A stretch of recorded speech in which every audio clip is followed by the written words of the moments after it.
Also with the breath, we can from inside train our body, release our body of tensions, of blockages. Seriously, it happened to me sometimes that people have some problem for years, honestly, is what they tell me. And through some exercise that just breathing deeply and subtle inside releases so much tension in the frame of the body. And then you breathe better, and then your mind becomes more calm, but more present and joyful. At a certain point, when there is this condition, is an experience of joyfulness. For example, in the book, I said, rediscover the joy of breathing.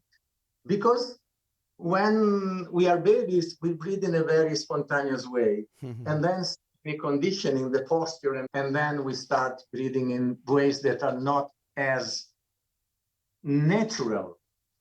Natural, trying to understand, is something that is basic with us. So more spontaneously how we are supposed to breathe. Wow. That was it. So fascinating. And just hearing you talk about it is making me feel more joyful. So thank you. I love this talk. It's amazing to have this on this podcast. This is Voices of Vitality. And you mentioned, vital energy and this sort of coordination of the body energy and mind and how it helps our vital energy move. Do anything you want to say about this concept or notion of vitality, of energy, and how it relates to our breathing? I'm curious to maybe just for the sake of the reality of these voices of vitality. And, you clearly have a voice of vitality, and you've really integrated these practices in your daily life, and you can hear it in your voice. So what is this? What is this vitality? Where does it come from? And how does this help our vital energy? Now, I think that the nature of energy is to flow, in reality, everything is moving. There are waves and everywhere of everything in reality. And so the nature of energy is to move and to move smoothly. When you have tension of different levels in the body, in the breath, in the mind, then we are kind of creating obstacle to that flow. And when things cannot move smoothly, they get stuck. And when stuck, they tend also certain points, as he said, for example, in one of the practices of Yantra Yoga, that is also in Respira, because is also there in part. And when things got stuck, they got stale. And when something is stale, it starts to fester. That is nature of this. Also, from my point of view, the practice of yoga is not creating a new us, a new Matthew, a new Fabio. It's just to recover what is Fabio and what is Matthew. So also medicine has always been like that, no? The basic condition is supposed to be of health. And sickness is an aberration of our condition in a way. But even in Western medicine, going from Hippocrates was already like that. And then circumstances also works a lot in shaping what is happening around us. Also, the process of respiration. We actually breathe with everything.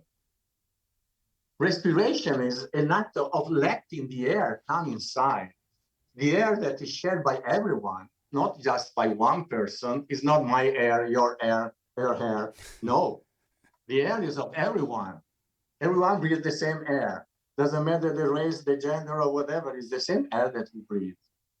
And we let our body be filled with the air that nourish us at the most subtle level after the oxygen, and so on, and so on, and so on, and so on.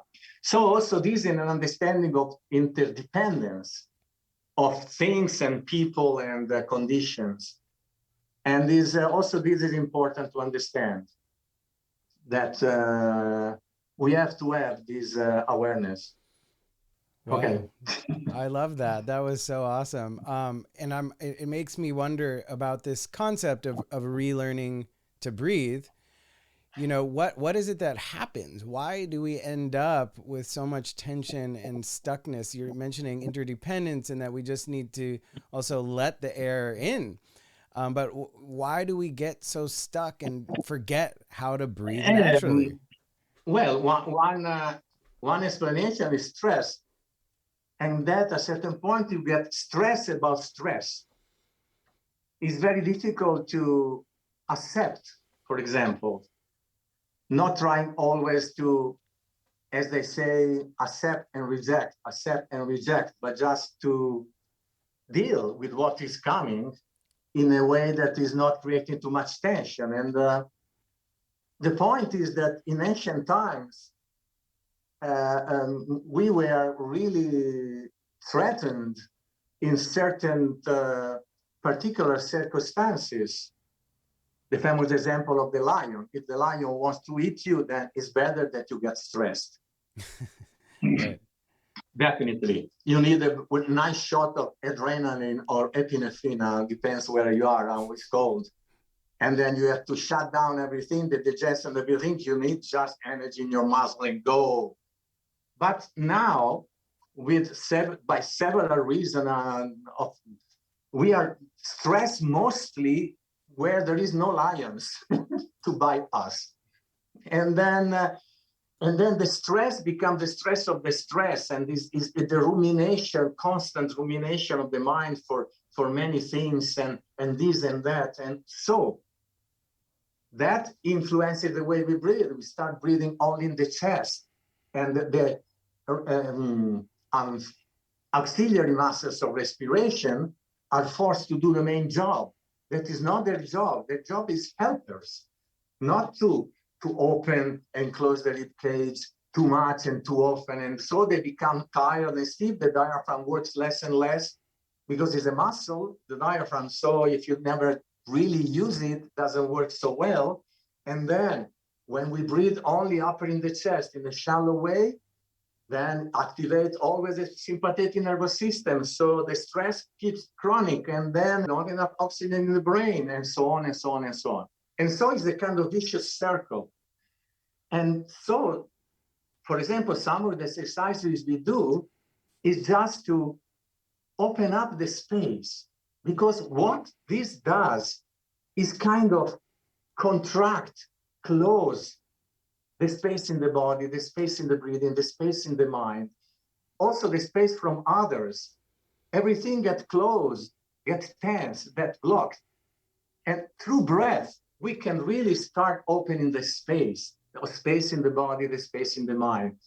And it's so important, as Matthew said, the first time I did this video called Breathe was in 2007. And with my experience, I told you, for example, in Tripalo, like people seems that we are fascinated by breathing, while Yantra Yoga is always being the fulcrum, the main pillar of Yantra is the breath. But people now have more awareness of the importance of breathing. Mm-hmm. And so it doesn't really matter, from my point of view, which kind of follow this system, that system. Already having more awareness of the importance of breathing is very important. Then whatever a person is suitable for, find helpful. That's it. That's mm-hmm. what you need, really. Mm-hmm. That's what is important, I think. Well, being aware also of the breathing and finding some way that can help you release, unlock, and nurture and use somehow, because it's always with us. You don't have to go to a studio, you don't have to go there, you don't have to go there, nothing. It's always with us, because if we don't breathe for a long time, it means it's a very long time.